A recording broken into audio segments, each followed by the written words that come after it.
At magandang araw po sa ating lahat. Tuwang-tuwa po ako makasama kayo sa unang simbang gabi o Misa Ginaldo tawag natin upang ihanda ang ating mga sarili, ang ating mga pamilya sa pagdiriwang ng Paskong Pagsilang ni Jesus. At huwag nating kalimutan, siya rin ay babalik sa wakas ng panahon. Dalawang bagay po ang gusto kong paabot sa inyo. Una, ang mahalagang tradisyon na ating ginagawa. Magandang balikan kung kailan ito nagsimula. Pangalawa, sa pagninilay sa salita ng Diyos. So una po, ito ba ay nagsimula sa Pilipinas, ang sinasabi natin simbang gabi o Misa de Aguinaldo? Hindi po. Ito ay mahigit ng 400 taon na, 4 na siglo.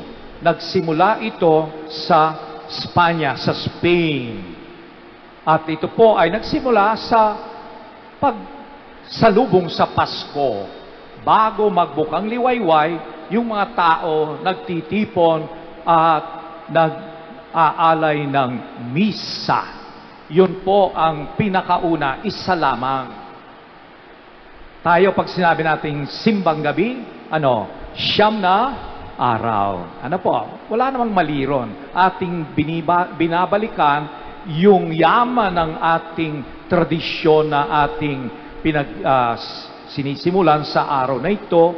Hindi tayo nagsasawa. Binabalikan yung nakaraan dahil ito ang nagpayaman sa ating buhay pananampalataya, pakikipag-ugnayan sa Diyos, pakikitalaban sa Diyos. Tumatalon ang salita ng Diyos, ang buhay ng Diyos kapag ito ay binigay sa atin. And then, na-develop po, nakita ng mga tao ang pagpakahalaga ng pagpapasalamat sa Diyos, naging nobena. Siyam na araw, siyam na gabi, paghahanda sa bago pa dumating ang bukang liwayway. Yan, may kasamang sakripisyo dahil kapag ikaw marunong magmahal, nandyan handa kang gawin mo anumang dapat gawin upang mapatibay ang iyong pakipag-ugnayan sa iyong minamahal. At pagkatapos po nun, sa pagninilay ng tao, parang ito rin ay regalo ng Diyos sa tao. Anong regalo niya? Ang kanyang anak. Ang kanyang anak. Ngunit, ilang siglo ang dumaan para ihanda ng Panginoon ang kanyang bayan upang sa kanyang pagdating siya ay tanggapin. Daan-daang taon po tayo, siyam na araw lang sa paghahanda. Kaya, hari nawa, maging kompleto. Hindi po obligasyon tayo magsimba itong simbang gabi. Okay? Pero kayo narito, salamat. Lahat tayo nandyan ang kabataan. Sabi nga nila, sana all. Sana all ang maghanda, ang pumunta. It's about time, no? Halos magpasalamat tayo sa Diyos. Buhay na buhay tayo. Narito tayo. Kaya sana bumalik tayo. Katulang ginagawa natin ngayon. Mag-imbita pa tayo para maihanda ang buong mundo. Diba? Magulong-magulong mundo. Sa mga kinakanta, halina Jesus, paulit-ulit. Hindi dapat tayo magsawa. Lagi nating ulitin yon. Halina Jesus, halina. Kailangan ka namin. Magulo ang mundo. Pati buhay namin kuminsan magulo. Pero salamat Panginoon, nandiyan ka. Mahal mo kami. Kahit di kami karapat-dapat, napakatindi ng iyong pagmamahal. Yan ang ating pinagdiriwang sa misa. Yan ang ating pinagdiriwang sa Pasko. Ang malalim, marugdog na pag-ibig ng Diyos sa tao, sa bawat isa sa atin. Kumisang kasi kapag tayo nagdarasal, hindi natin nakuha yung ating hinihiling. feeling natin na tayo hindi mahal ng Diyos, tayo'y kanyang nakalimutan. Hindi. Napakalapit ng Diyos. Kaya po ako'y bumaba, malapit sa inyo para ipaalala. Napakalapit ng Diyos. Hindi siya malayo sa atin. Binasbasan natin yung Belen na tinatawag. Pero sabsaban, no? Kung saan nilagay ang Panginoon. Pero ang tunay na sabsaban, mahal na kapatid, ay ang puso ng tao, ang puso mo, ang puso ko. Dito, gustong manahan ng Panginoon. Dahil na dumarating siya, nagdadala ng kapayapaan, kaayusan, pagkakapatiran na sinira ng tao dahil sa kasalanan. Dumating ang inggit, dumating ang away, pero nandiyan ang Panginoon upang magdala ng pagkakaisa, pagkakapatiran. Hari nawa ang ating pagsimba, itong simbang gabi, magbunga ng kabanalan sa bawat isa. Magbunga ng matatag na pananampalataya, matatag na pakipag-ugnayan sa Diyos. Hari nawa, hindi lamang tuwing Pasko, tuwing tayo naghahanda, ngunit sa buong buhay natin. Kumisa nakakalimutan po natin yon. Akala natin hanggang dito lang ang ating buhay. Ngunit tayo ay tinakda ng Diyos, makapili niya magpasawalang hanggan. Lahat ng ating nakikita dito ay lumilipas, kumukupas. Kaya huwag tayong mawala ng pag-asa. Bawat misa, bawat ipahayag ang salita ng Diyos, pag-asa, buhay ang pinapagkaloob ng Diyos sa atin. Kaya, salamat po sa inyong pakikinig. Salamat sa inyong pagtanggap sa salita ng Diyos. Hindi ko po salita ito, hindi salita ng tao. Tuwing ipahayag ang salita ng Diyos dito, ang Diyos mismo ang nakikipag-ugnayan, nakikipag-isa sa atin. Sa unang pagbasa, narinig natin kay Propeta Isaiah, nais ng Diyos, pagpalain tayo. Pero iniiwan tayong malaya, tumugon, o tumalikod sa Kanya. Maraming taong dahil hirap silang sumunod, tumatalikod. Pero kung ang nandiyan ang Diyos, dumarating upang pagpalain ka, anong dapat nating gawin? Makinig, makisa, tahakin ang landas na pinapakita ni Kristo. Kumisan mahirap, kumisan madali. Pero kailangan sumunod kay Kristo.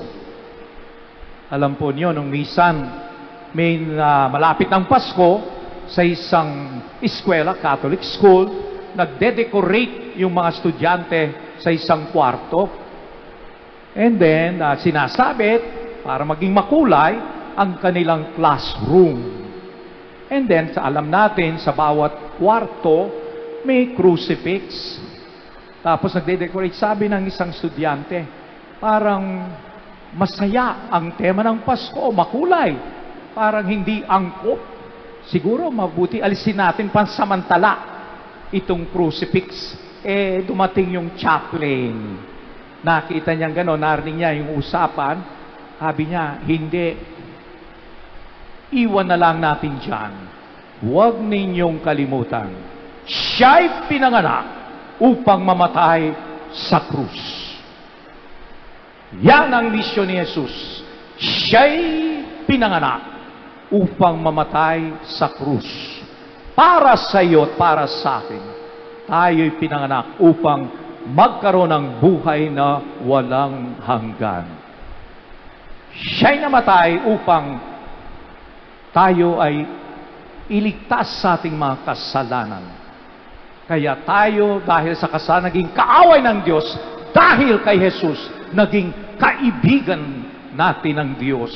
Tayo naging kapatid ni Kristo. Ito ang ating pinagdiriwang. Ito ang ating pinasasalamatan sa Diyos. Tuwing tayo ay anyayahan ni Jesus, minsan binabanggit, kung gusto mong sumunod sa akin, handa kang pasanin ang aking krus. Di ba? At mahirap sa atin magpasan ng krus. Pero yan lang po ang tanging paraan upang makasunod ng tapat kay Jesus. Alam nyo, sa pangangaral ni Jesus, pati kanyang mga alagad na wala ng pag-asa. Dahil sabi na, bakit tayo susunod sa taong ito? Mamamatay sa krus. Pero unti-unting minulat ang kanilang mata sa pagtalikod sa sarili, sa pagsasakripisyo, nandyan ang buhay. Kaya kung minsan nagdududa tayo, tumingin lang sa krus. Tumingin kay Jesus. Makiusap kay Jesus, Panginoon, bakit ka nandyan? Bakit ka nandyan? Makinig tayo sa pinting ng ating puso, sa ating damdamin, at unti-unti mamumulat sa atin. So kaya, si Jesus sa kanyang pangangaral, para mapatibay pating pananampalataya ng kanyang mga alagad, may patikim na ginawa.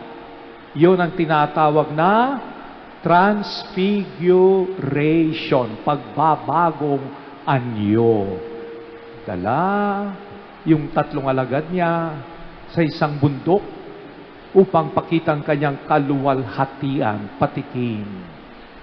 At nandun si Moises at si Elijah katabi ni Jesus. Pinapaalala sa kanila na ang mga hula ng mga propeta ay magaganap kay Jesus.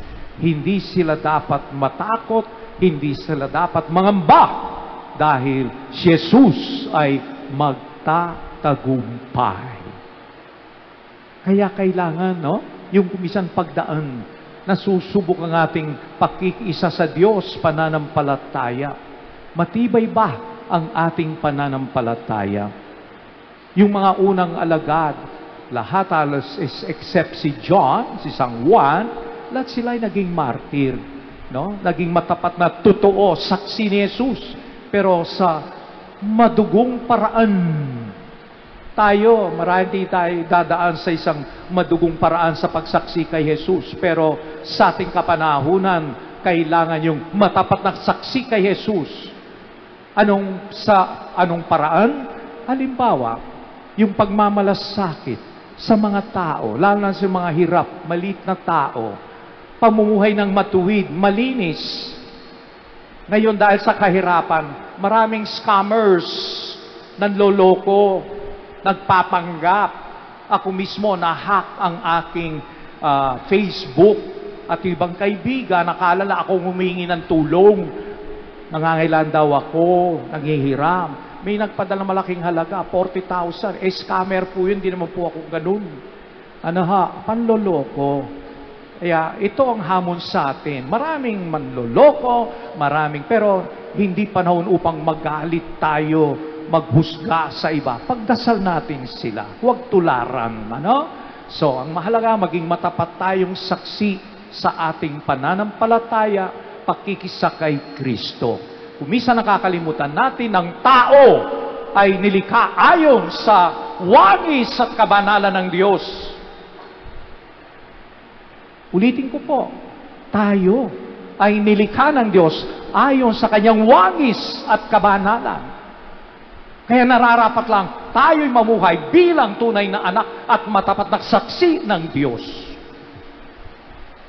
Ginagawa yung kalugod-lugod, yung banal na gawain, hindi para sa mga santo lang yun.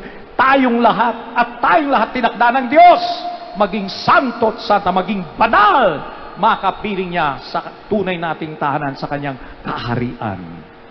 So ito ang ating pinagninilayan para mapatibay ang ating pananampalataya, para maging malalim ang aking pakikitalaban sa Diyos, pakikipag-ugnayan sa Kanya. Hindi tayo sumasama sa agos. Ginagawa nila Di ako gawin ko rin. Tama ba yun? Paano gaganda ang takbo ng buhay ng tao, ang takbo ng mundo?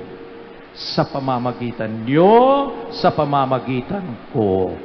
Dumating si Jesus upang baguhin ang mundo, pagbabago. At ang pagbabago ay nagsisimula sa iyo at sa atin. Huwag tayong magturo sila at parang pinakahuli tayo.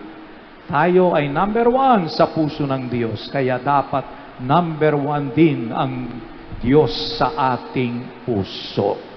Mga kapatid, sana po maganyaya pa tayo. Ito ay 9 na araw ng paghahanda. At least narito kayo, bingo, nakaisang araw na kayo. So meron pang 8 araw, okay? Para maihanda ang ating mga puso sa pagdiwang ng Pasko. Pagsilang ni Jesus sa iyong puso, sa iyong buhay, sa iyong pamilya. Si Jesus, prinsipe ng kapayapaan. Si Jesus na ating buhay at tanging pag-asa. Halina, Jesus, halina. Amen.